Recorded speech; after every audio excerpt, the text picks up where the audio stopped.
1. Democracia quiere decir, literalmente, gobierno del pueblo. No quiere decir ni derechos humanos ni libertades individuales.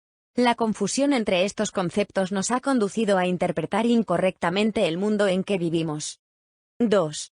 Los avances occidentales en el ámbito de los derechos y libertades individuales son una conquista histórica que debe valorarse como tal. Ahora bien, ¿son realmente democracias nuestros estados?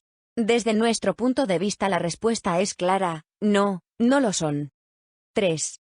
Esta idea es aparentemente contradictoria con lo que consideramos condición necesaria y suficiente de un sistema democrático, las elecciones. Lo cierto es que en los países occidentales el sistema político se articula en base a los procesos electorales y, sin embargo, no hay democracia. 4. La razón es que en Occidente las grandes empresas controlan de hecho las finanzas, la economía y, sobre todo, los medios de comunicación, de una forma aplastante. De esta forma, moldean a su gusto la opinión pública, sus gustos, su cultura y sus valores. Las elecciones plasman la situación de la opinión pública en un momento concreto, ciertamente. Pero, lamentablemente, la opinión pública no es una manifestación de los intereses generales sino el resultado de un constante y abrumador lavado de cerebro de los ciudadanos en base a los intereses corporativos. 5. Son los intereses corporativos los que ponen en marcha las modas mediáticas, los gustos y las costumbres.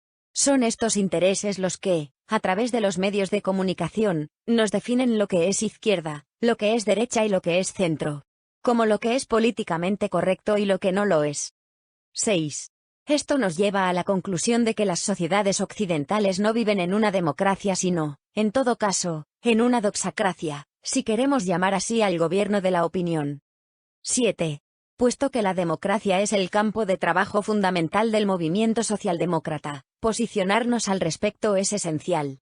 Porque ser conscientes de que los países occidentales no son realmente democracias implica un reto para todos los ciudadanos, pero de forma muy directa una apelación a la movilización de los socialdemócratas. 8. La cuestión clave, por supuesto, es asumir una posición constructiva al respecto. No se trata de limitarse a rechazar las estructuras de la doxacracia por no ser democráticas. Es esencial aprovechar los avances ya conseguidos para impulsar nuevos pasos en la construcción democrática. Pasos que, en nuestra opinión, bien pueden avanzar en la dirección de democratizar los medios de comunicación o el sector financiero. Es tarea esencial de todos los ciudadanos, pero muy especialmente de los socialdemócratas, plantearse la continua construcción de la democracia como un proyecto de futuro al que debemos acercarnos de forma progresiva.